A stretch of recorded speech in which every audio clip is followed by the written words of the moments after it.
With yesterday being the first Sunday of the 2023 NFL season, it also marked the return of one of the most successful television programs / channels we have ever seen, NFL RedZone.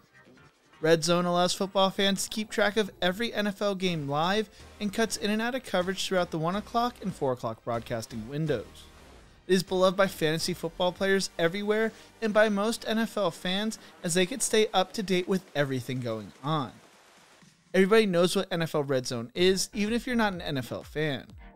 But did you know ESPN tried to experiment with their own type of NFL RedZone for college football during the 2010s? A channel that would be a massive failure. You won't want to miss this one. But before we get into this, if you enjoy college football content like this, make sure to leave a like and subscribe.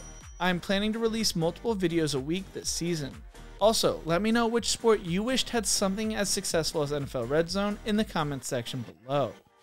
ESPN Goal Line began in 2010, and its goal was to provide live look-ins and analysis of multiple college football games in progress. The coverage switched between games to show interesting defensive plays and scoring drives, such as offensive teams entering the red zone. Along with Goal Line, ESPN also partnered the program with ESPN Bases Loaded, which covered college softball and baseball during their championship tournaments. It would also later release a channel called ESPN Buzzer Beater. Hosted by Anish Shroff, along with analyst Rod Gilmore, the show mimicked the highly successful RedZone channel and NFL RedZone, depending on what cable satellite provider you had, and there seemed to be a market for it. College football seems perfect for this, with there usually being over 15 games on at any given time, and many crossover kickoffs starting, especially later in the day.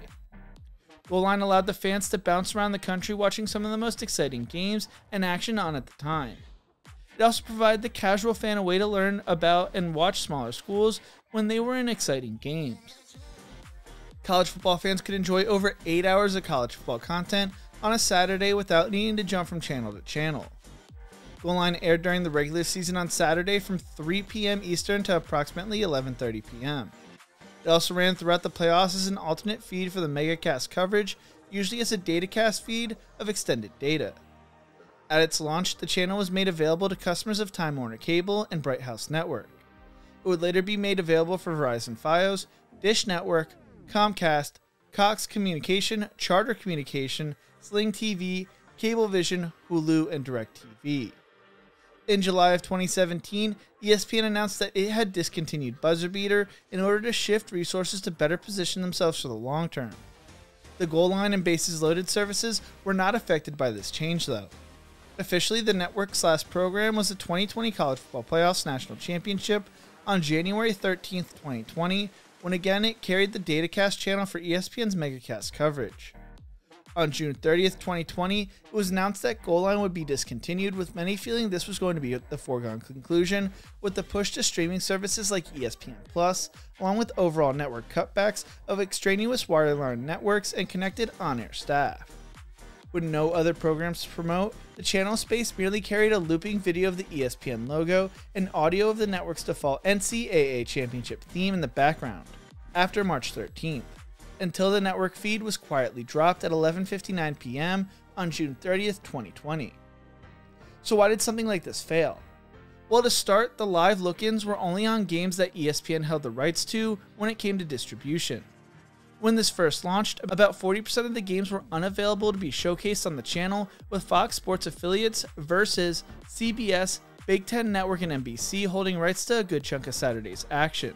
According to Awful Announcing, if you had Time Warner Cable or Bright House Network, ESPN Goal Line was not part of the basic channel package, but rather the sports tier package. This package included additional sports channels like the Golf Channel, various Fox Sports and Comcast Sportsnet affiliates, league channels like Big Ten Network, NFL Network, MLB Network, and NHL Network, along with more niche channels like Speed, Fox Sports Soccer, and the quintessential Pursuit channel, which chronicled the exciting world of hunting and fishing. Another reason a thing like RedZone and Sunday Ticket are so successful compared to something like ESPN Goal Line is because of the regional coverage. In New Jersey, I can only really watch the Giants, Jets, or Eagles consistently, and not my Green Bay Packers. Sunday Ticket and RedZone provide a way for me to watch these games. College football does not have the same type of regional coverage issues. Throughout my life, I have always been able to watch my Wisconsin Badgers consistently, no matter where I am in the country. Then there's the fantasy football aspect. One of the main reasons RedZone is so popular is that NFL fans are crazy about their fantasy football teams. It allows them to stay up to date with every one of their players throughout the day without jumping from game to game or following gamecasts on their phone if you don't have something like Sunday Ticket. I also feel like the basic viewer had no idea something like ESPN Goal Line even ever existed. It was not marketed very well, and it was hampered by the coverage they could use with the rights distribution. Today, the closest thing to NFL RedZone college football fans have is XM radio station 84, which runs the college football blitz. I actually listened to it up on my drive to work a few days ago, and it was actually pretty fun because it uses the local broadcasters for each school depending on who's on offense. I wish college football had something like NFL RedZone, but it will never happen unless all the rights holders decide to work together. So I guess I just have to stick to my multiple television setup. What do you think?